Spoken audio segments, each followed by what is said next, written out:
राधा और पवन का पापड़ का व्यापार था। राधा पापड़ बना कर रखती थी और पवन उन्हें बेचता था, जिसकी वजह से वे पापड़ वाली राधा के नाम से जानी जाती थी। वो तरह तरह के पापड़ बनाती थी, कभी मूंग दाल के, कभी आलू के, कभी सूजी के, तो कभी मैदे के। राधा जी, आपने जो लहसुन के पापड़ बनाए थे वो बहुत ही स्वादिष्ट थे। मेरी आगरा वाली चाची को वो बहुत पसंद आए थे। ये तो बहुत अच्छी बात है कि मेरे बनाए हुए पापड़ अब आगरा में भी पसंद किए जा रहे हैं। इससे अच्छी और क्या बात हो सकती है। मुझे तो पैकेट वही पापड़ चाहिए। मेरी चाची को वो बहुत पसंद आए हैं। हाँ हाँ, क्यों नहीं, मैं अभी तुम्हारे घर पर भिजवा देती हूँ। अजय, सुनते हो, सामने वाले घर में पापड़ पहुँचाने हैं। हाँ, तुम पापड़ बनाती रहो और मैं बेचता रहता हूँ। बस यही काम रह गया है। मुझको और तो कुछ काम है नहीं। तो क्या हुआ, तुम्हें तो बस पापड़ देकर आना होता है। तुम्हें क्या पता पापड़ बनाने में कितनी मेहनत करनी पड़ती है। तरह तरह की पापड़ बनाती हूँ मैं, उनमें मसाले नाप तोल कर डालती हूँ, जिससे सभी को वो पापड़ पसंद आए। एक दिन चौल में पानी को लेकर राधा का सुमन से झगड़ा हो जाता है, जिसकी वजह से राधा सुमन को बहुत खरी खोटी सुनाती है। सब अपने अपने घर चले जाते हैं, पर सुमन के मन में ये बदले की आग दहकने लगती है। हम दिन रात ऑफिस में मेहनत करके इतना पैसा नहीं कमा पाते जितना ये खाली पापड़ बेचकर ही कमा लेती है। घर में बैठकर थोड़े पापड़ क्या बना लिए, इसमें तो घमंड आ गया। इसका घमंड तो तोड़ना ही होगा। सुमन मौका देखकर उसके घर में आग लगा देती है, जिससे उसका घर ढूंढ ढूंढ करके जलने लगता है। जब राधा को ये दिखता है तो वो कहती है, हे भगवान, ये क्या हो गया। मेरा घर धुआं धुआं करके जल रहा है। मैं जरा सा घर से बाहर क्या गई, न जाने ये आग कैसे लग गई। सब कुछ जलकर तबाह हो गया। अब तो हमारे पास कुछ भी नहीं बचा। अब हम क्या करेंगे।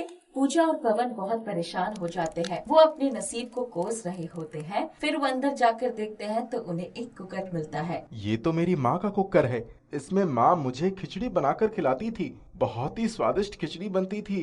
अब बस सासू माँ का आशीर्वाद ही बचा है, इसी से हमें सहारा मिलेगा।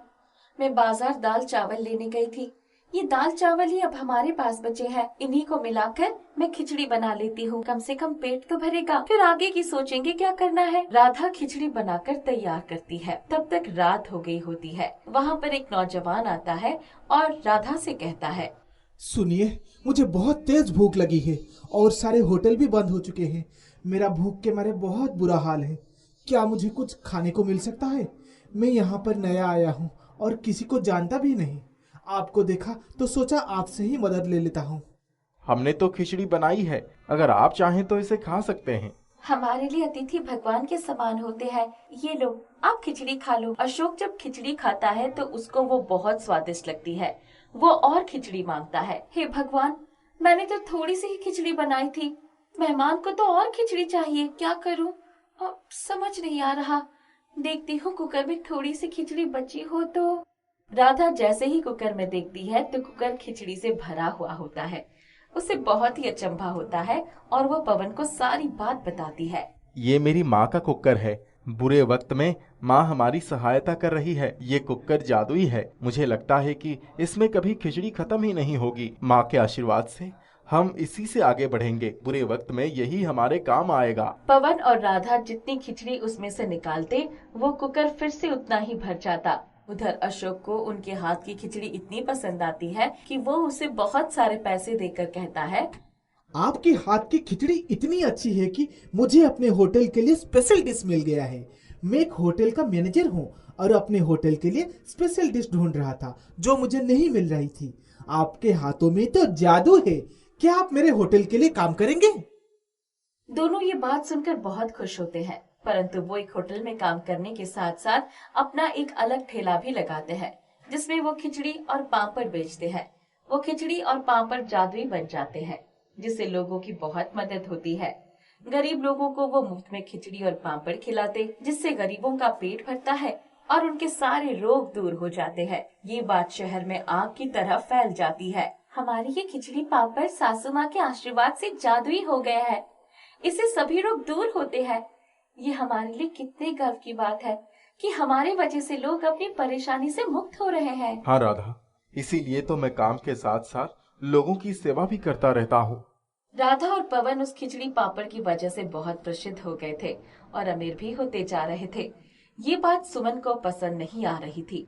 वो जब जादुई खिचड़ी पापड़ के बारे में सुनती है तो वो उसे चुराने की सोचती है। एक वक्त में राधा ने मेरी बहुत बेइज्जती की थी। अब मैं बताऊंगी कि बदला क्या होता है। मैं उसकी खिचड़ी पापड़ को चुरा लाऊंगी और जब खिचड़ी पापड़ उसके पास नहीं रहेंगे तो वो लोगों की मदद नहीं कर पाएगी। सुमन रात के अंधेरे में राधा के घर पहुंच जाती है और मौका पाकर घर में घुस जाती है। अच्छा मौका है, राधा और पवन सोए हुए हैं। खिचड़ी और पापड़ रसोई में ही रखे हुए होंगे। मैं अभी वहाँ से दोनों चीजों को लाकर अपने साथ ले जाती हूँ। सुमन रसोई में जाकर कुकर और पापड़ देखती है। जैसे ही उन्हें हाथ लगाती है तो कुकर फट जाता है और सारी खिचड़ी उसके मुंह पर लग जाती है। वो गर्म खिचड़ी की वजह से चिल्लाने लगती है। तभी राधा वहाँ आती है। मुझे माफ कर दो राधा, मैं तुम्हारी ये जादुई खिचड़ी और पापड़ चुराने आई थी, पर मुझे अपने किए की सजा मिल गई है। मुझे बचाओ और यहाँ से जाने दो।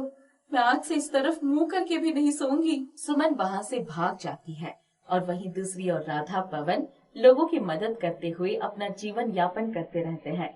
वो सभी के फेवरेट बन जाते हैं। माया के माता पिता एक कंस्ट्रक्शन कंपनी में मजदूरी का काम करते थे। एक बार नई बन रही बिल्डिंग की छत टूट जाने से उसके चाचा शंकर ने जब ये खबर सुनी तो माया को अपने साथ ले आए, परंतु घर आने पर इस मनहूस को क्यों उठा लाए? अपने माता पिता को तो पहले ही खा गई, अब हमें भी खाएगी तो? कैसी बातें करती हो? इसमें इस मासूम का क्या दोष है? जैसे हम खाएंगे वैसे ही उसको भी 2 रोटी खिला देंगे। उस पर ये एक और मुसीबत उठा लाए। जा बेटी, अपना सामान कामिनी के पलंग के नीचे रख दे। बापू, मेरे पलंग के नीचे कितना सारा सामान पड़ा है, ये कहाँ रखेगी अपना सामान? कामिनी, अपनी माँ की बोली मत बोलो। अब से माया इसी घर में रहेगी। इस घर में मैं कमा कर लाता हूँ, मैं जैसा चाहूंगा वैसा ही होगा। आओ माया, अपना सामान रख दो। दोनों माँ बेटी उसे खा जाने वाली नजरों से देख रही थी। हे ईश्वर, मेरे माता पिता के साथ मुझे भी क्यों नहीं उठा लिया? उसकी आंखों से आंसू गिरने लगे। माया 16 साल की खूबसूरत लड़की थी। 11वीं की परीक्षा दे चुकी थी। इतना तो समझ में आ ही गया था कि चाचा के सिवाय और कोई अपना नहीं था। उसने अपना सामान ले जाकर कामिनी के पलंग के नीचे रख दिया और हाथ मुंह धोकर रसोई में चली गई। चाची, कुछ करना है तो बता दो। रहने दो, मैं खुद ही कर लूंगी। अरे, उसे कुछ खाने पीने को तो दो। शोभा ने भुनभुनाते हुए उसके सामने थाली रख दिया। माया सुबह से भूखी थी, पर उसे अपमान के मारे कुछ भी खाया नहीं गया। वो कामिनी के कमरे में जाकर जमीन पर ही अपना चादर बिछाकर सो गई। 1 घंटे बाद, ओ महारानी, उठकर घर के सारे बर्तन धो डालो और शाम के लिए खाना बना लो। चाची, क्या बनाना है? सब्जी रोटी ही बनेगी, और क्या बनेगा? माया ने खाना बना लिया था। चाची और कामिनी ने कोई काम नहीं किया। उसको आए 6 महीने बीत गए। सारे घर की जिम्मेदारी उसके ऊपर आ गई थी। कभी कभी शंकर माया को काम करते देखता तो, तुम दोनों भी कुछ काम कर लिया करो। देखो कामिनी कितनी मोटी हो रही है बैठे बैठे। तुम अपनी बेटी को ही कोसते रहो, मैं तो सारे काम करती हूँ। तुम्हारी लाडली माया तो अभी अभी सोकर उठी है।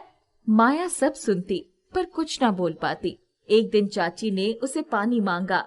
लाने में थोड़ी देर हो गई तो उसने चूल्हे की जलती लकड़ी से उसके पैरों में मार दिया। माया बिलबिला उठी। शाम को जब शंकर आया तो, चाचा, मैं अपने गांव जाना चाहती हूँ। बेटी, मैं किस मुंह से तुम्हें रोकूं? तुम्हारा गांव जाना ही तुम्हारे लिए ठीक रहेगा। कल सुबह तुम्हें ले चलूंगा। माया सारी रात दर्द के मारे सो नहीं सकी। दूसरे दिन सुबह सुबह ही वो अपना सामान लेकर चाचा के पास आ गई। चाचा जी, मैं तैयार हूँ, चलिए। तब तक, कहीं नहीं जाएगा तुम्हारा चाचा, इसको बुखार है। शंकर चुपचाप माया की ओर देखता रहा। ठीक है, मैं अकेले ही चली जाऊंगी। वो जैसे ही बाहर निकलने वाली थी कि, माँ, इसका सामान देखो, कहीं कुछ चुरा कर तो नहीं ले जा रही है। दोनों माँ बेटी सोच रही थी कि अब घर का सारा काम कौन करेगा, इसलिए तरह तरह की बाधा डाल रही थी। उसके सामान को हाथ लगाकर तो देखो, टांगे तोड़ दूंगा। वो बेचारी तुम लोगों की कोई शिकायत नहीं करती। इसका मतलब ये नहीं कि मुझे कुछ पता नहीं चलेगा। जा बेटी, जा। माया ने अपना सामान उठाया। चाचा ने उसे 20 रुपए किराए के लिए दे दिए। वो अपने गांव की बस में आकर बैठ गई। अपने माता पिता की याद में उसकी आंखों से आंसू बह रहे थे। वो घर आई, ताला खोला और अंदर आ गई। पहले उसने घर की सफाई की, फिर नहा धोकर अपने लिए कुछ खाने को बनाया।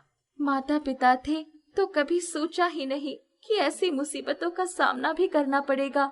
अब मुझे अकेले ही अपने आप को संभालना पड़ेगा। वो आराम करके उठी तभी पड़ोस वाली, बिटिया ताला बंद करके कहीं चली गई थी? तुम्हारी एक चिट्ठी आई थी। माया ने खोलकर देखा तो उसमें एक चिट्ठी थी जिसमें लिखा था कि उसके माता पिता जिस कंस्ट्रक्शन कंपनी के तहत काम करते थे वहां से मुआवजे के रुपए में 20-20 हजार यानी 40,000 रुपए मिलेंगे। ओहो, मुझे तो कल ही शहर जाना होगा। मेरे पास तो पैसे भी नहीं है। उसने अपनी माँ का संदूक खोला तो उसमें एक छोटा सा पर्स रखा था जिसमें कुछ रुपए पड़े थे। कितनी मुश्किल से माँ ने ये पैसे इकट्ठे किए होंगे। आज वो मेरे काम आ रहे हैं। जैसे भी हो मुझे वहाँ जाना ही होगा।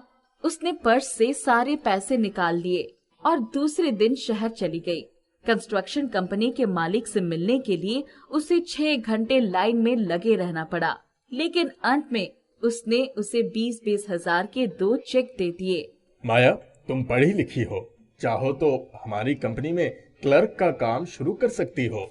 नहीं सर, मैं अभी आगे पढ़ना चाहती हूँ। माया घर चली आई। पैसों के बारे में उसने किसी से कुछ नहीं कहा। उसने माँ का संदूक खोला कि बचे हुए पैसे उसमें रख दे, पर उसकी आश्चर्य की सीमा न रही जब उसने देखा कि माँ का पर्स तो फिर से भर गया था। वो दिन भर की थकी थी, इसलिए उसने ज्यादा माथापच्ची नहीं की। बचे हुए पैसे पर्स में रख दिए, अपने लिए कुछ खाने को बनाया और खा पीकर सो गई। रात में उसके सपने में उसकी माँ आई।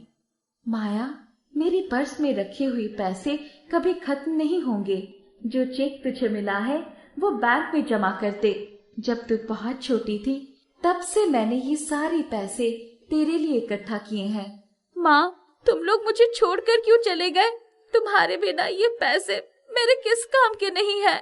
तभी उसकी नींद खुल गई। उसने देखा कि वहाँ कोई नहीं था। मुझे बैंक में अकाउंट भी खोलना होगा। दूसरे दिन उसने गांव के बैंक में अकाउंट खोल दिया और उसमें चेक जमा कर दिया। उसका काम माँ के पर्स में पड़े पैसों से चल जाता था। अब मुझे अपना स्कूल शुरू कर देना चाहिए। यही सोचकर वो दूसरे दिन स्कूल पहुँच गई। उसकी प्रिंसिपल ने उसे देखते ही, माया, बोर्ड की परीक्षा में सिर्फ 3 महीने बाकी है। ऐसे में तुम अपनी पढ़ाई कैसे पूरी कर सकती हो? मैडम, जिसका कोई सहारा नहीं होता उसको खुद ही अपना सहारा बनना पड़ता है। मैं परीक्षा पास करके दिखाऊंगी। प्रिंसिपल ने उसको स्कूल लाने की परमिशन दे दी। दूसरे दिन उसने अपनी माँ का पर्स खोलकर पैसे निकाल लिए और अपनी किताबें खरीद ली। उसका जीवन बड़े आराम से कट रहा था। उसने जब परीक्षा दी तो अपने स्कूल में उसने टॉप किया। माया, हमें तुम पर गर्व है। स्कूल की तरफ से तुम्हें स्कॉलरशिप मिलेगी ताकि तुम आगे की पढ़ाई कर सको। मैडम, मैं बहुत पढ़ना चाहती हूँ। शहर जाकर यूनिवर्सिटी के डीन से मिल लो और उन्हें ये चिट्ठी दिखा देना। तुम्हारे लिए हॉस्टल का भी इंतजाम हो जाएगा। माया का एडमिशन हो गया। वो माँ का पर्स ले जाना नहीं भूली थी। वो ग्रेजुएशन करके प्रतियोगी परीक्षाओं में भी बैठी और ऑफिसर भी बन गई। उसकी पोस्टिंग उसी शहर में हुई जहाँ उसके चाचा का घर था। एक दिन उसने देखा कि चाची अपने बच्चों के साथ उसके घर आई। आते ही, बिटिया, तुम तो हमें भूल ही गई। हमारी भी खोज खबर ले लेती। हमारी बिटिया इतनी बड़ी अफसर है और हम झोपड़ी में रहते हैं। चाची, मैं तो आपके पास आने ही वाली थी। अब से आप लोग हमारे पास ही रहेंगी। कल ही मैं ड्राइवर को भेजकर आप लोगों का सामान मंगवा लूंगी। पर चाचा कहाँ है? तुम्हारे चले जाने के बाद वो हमें इस दुनिया में अकेले छोड़कर चले गए। चाची, आपने खबर भी नहीं की। माया ने सबको अपने घर में शरण दे दी। चाची, कामिनी और उनका बेटा सब एक साथ रहने लगे। माया ने न सिर्फ कामिनी और मुन्ना की शादी का सारा खर्च उठाया, बल्कि उनकी शादी के बाद चाची को भी अपने पास ही रखा। कभी कभी तुम्हारे जैसे हीरे की हमने कदर नहीं समझी, इसलिए ही तुम्हारे चाचा हमें छोड़कर चले गए। सही कहा है आपने, कर्मों की सजा तो भुगतनी ही पड़ती है। बिटिया, अब तुम भी शादी कर लो। चाची, तुम्हारी देखभाल कौन करेगा? मैं तुम्हारे साथ रहूंगी, तुम्हारे बच्चे खिलाऊंगी। माया मुस्कुराकर चाची के गले लग गई। माँ, अगर तुम्हारा जादुई पर्स ना मिलता तो मैं भी किसी बिल्डिंग में तुम्हारी तरह मजदूरी करते करते मर जाती। शिवपुरा नाम का एक गांव था। गांव में एक गरीब महिला पुष्पा अपनी बेटी चंपा के साथ मिट्टी के एक घर में रहती थी और छोटा मोटा काम करके अपना और अपनी बेटी का गुजारा करती थी। एक दिन शाम को जब पुष्पा काम से घर आई तब, माँ, मुझे बहुत जोर से भूख लगी है, क्या तुम मेरे लिए कुछ खाने के लिए लाई हो? नहीं बेटी, आज जहाँ काम कर रही थी वहाँ से केवल चावल ही मिले। तो क्या हमें आज भी चावल ही खाकर रहना होगा? हाँ बेटी, आज इसी से काम चला लो, कल कुछ अच्छा लेकर आऊंगी। तुम तो हर रोज ऐसा ही करती हो। रुको, मैं चावल उबालने के लिए चढ़ा देती हूँ। पुष्पा चावल उबलाकर चंपा और अपने लिए परोसती है। खाने के बाद दोनों सोने चले जाते हैं। अगले दिन पुष्पा अपनी मिट्टी के घर की लिपाई कर रही थी, तभी चंपा कहती है, क्या माँ, तुम हर रोज ये करती रहती हो? चंपा, तुम्हें पता है ना कि हमारा घर मिट्टी का है, इसलिए इसकी लिपाई करनी जरूरी है। पूरे गांव में केवल हमारा ही घर मिट्टी का है। अरे चंपा, तुम तो जानती हो ना कि हमारे पास उन लोगों जैसे इतने पैसे नहीं है। क्या हमारे घर में बाकी घरों की तरह कभी आराम नहीं होगा? भगवान पर भरोसा रखो, भगवान ने कुछ ना कुछ हमारे लिए सोचा ही होगा। तुम हमेशा ऐसा ही कहती रहती हो। ये सब बात छोड़ो और घर का ख्याल रखना, मुझे काम पर भी जाना है। आते वक्त कुछ खाने के लिए ले आऊंगी। पुष्पा काम पर अपनी मालकिन के यहाँ चली जाती है। मालकिन, आज कुछ काम है? हाँ, कुछ बर्तन और आंगन बहारना है। मालकिन, आज चावल के साथ थोड़े पैसे भी दीजिएगा, मेरी बेटी कुछ अच्छा खाने की जिद कर रही थी। हाँ हाँ ठीक है, अभी जाकर काम करो। शाम में पुष्पा अपना काम खत्म करके मालकिन के पास जाती है। मालकिन, मैंने अपना काम खत्म कर दिया, आप मुझे चावल और कुछ पैसे दे दीजिए। रुको, लेकर आती हूँ।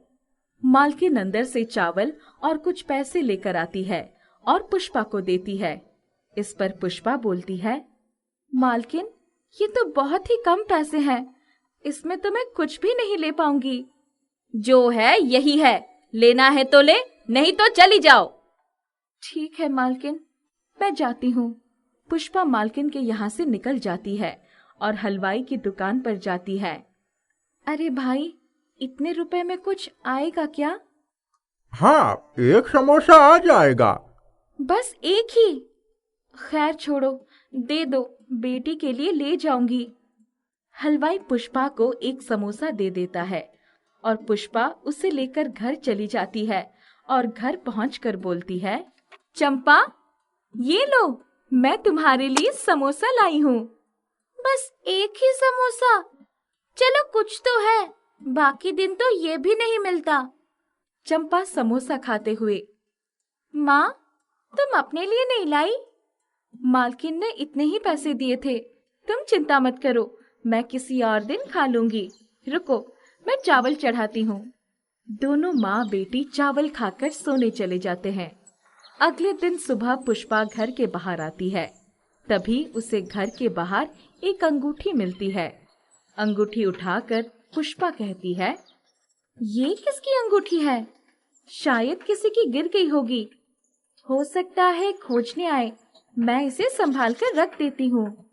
अभी पुष्पा अंगूठी रख ही रही होती है कि पीछे से चंपा बोलती है, माँ, मेरी तबीयत कुछ सही नहीं लग रही है, मेरे पेट में दर्द हो रहा है। पुष्पा चंपा का शरीर छूती है।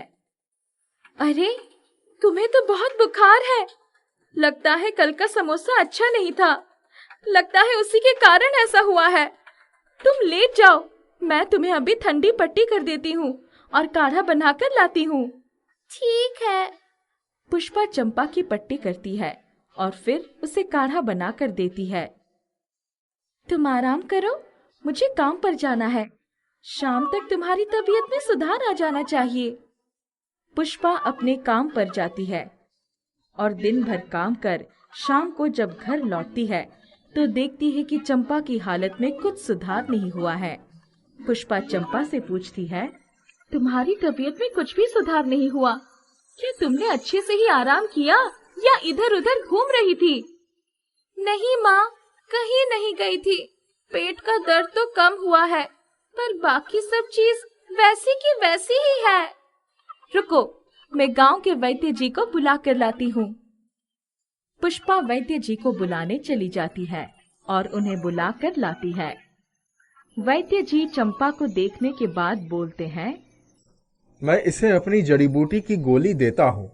अगर इससे भी तबीयत में सुधार नहीं होगा तो तुम्हें इसे शहर के चिकित्सक को दिखाना होगा। चिकित्सक की बात सुनकर पुष्पा कहती है, उसके लिए तो काफी पैसों की जरूरत होगी वैद्य जी। हाँ, मैं तो गांव का हूँ, इसीलिए ज्यादा पैसा नहीं लेता। वो नहीं मानेंगे। वैद्य जी से गोली लेकर चंपा की तबीयत में सुधार तो हुआ, पर कुछ खास नहीं। चंपा की तबीयत में सुधार ना होता देखकर पुष्पा ने सोचा, क्या मुझे चंपा के लिए उस दिन जो अंगूठी मिली थी उसे बेच देनी चाहिए? पर जब कोई उसे खोजने आएगा तो मैं क्या बोलूंगी? जो चीज मेरी ही नहीं, मुझे उसे बेचनी नहीं चाहिए। पुष्पा थोड़ा सोचने के बाद अंगूठी ना बेचने का फैसला लेती है और अपने घरेलू तरीके से चंपा का उपचार करती रहती है। एक दिन सुबह पुष्पा जब झाड़ू लगा रही थी तब उसके घर के सामने एक सजी धजी कपड़ों में एक महिला आई। मुझे आपसे कुछ काम है। हाँ बताइए। क्या आपने यहाँ कोई अंगूठी गिरी देखी है? मैं उसे ढूंढ रही हूँ, शायद यहाँ गिर गई थी। हाँ, मुझे एक अंगूठी मिली तो थी। रुकिए, मैं लेकर आती हूँ। पुष्पा के आने में थोड़ी देर हो जाती है। ये लीजिए आपकी अंगूठी। वो जरा मुझे समय लग गया, मेरे बेटे की तबीयत सही नहीं है इसलिए। हाँ, यही मेरी अंगूठी है। जी शुक्रिया। आपकी बेटी को हुआ क्या है? आप बुरा न मानो तो मैं आपकी बेटी की तबीयत देख सकती हूँ? पता नहीं, हर बार तो ऐसा कुछ होता था तो ठीक हो जाता था, पर इस बार तबीयत सुधर ही नहीं रही है। महिला चंपा को देखने के बाद कहती है, इसकी तबीयत तो काफी खराब है। किसी चिकित्सक से क्यों नहीं दिखाया? चिकित्सक के लिए पैसे नहीं थे। मैं तुम्हारी ईमानदारी से काफी खुश हुई हूँ। बेटी की तबीयत खराब होने के बाद भी तुमने अंगूठी नहीं बेची। रुको, मैं तुम्हारे लिए कुछ करती हूँ। महिला चुटकी बजाते ही चंपा बिल्कुल ठीक हो जाती है। महिला के ऐसा करने पर पुष्पा बोलती है, आप कौन हो? आपने ऐसा किया कि चंपा बिल्कुल ठीक हो गई। मैं नंदन लोक की जादूगरनी हूँ। यहाँ कुछ काम से आई थी, तभी मेरी अंगूठी यहाँ गिर गई थी। तब से मैं अपनी अंगूठी ढूंढ रही थी। आपका बहुत बहुत शुक्रिया। जादूगरनी फिर चंपा से पूछती है, बताओ बेटी, तुम्हें कुछ और चाहिए? हाँ, अगर हो सकता तो हमें भी बाकियों के घर की तरह सुख सुविधा हमारे मिट्टी के घर में भी मिल जाती तो अच्छा होता। मैं तुम्हारे घर को जादुई मिट्टी का घर बना देती हूँ। इसमें सारी सुख सुविधा होंगी। और पुष्पा, मैं तुम्हें मिट्टी की पोटली देती हूँ, जिससे बनी मिट्टी के सामान जल्दी ही बिक जाएंगे। जादूगरनी चुटकी बजाती है और मिट्टी का घर सुख सुविधाओं से भर जाता है। उसके बाद जादूगरनी वहां से गायब हो जाती है।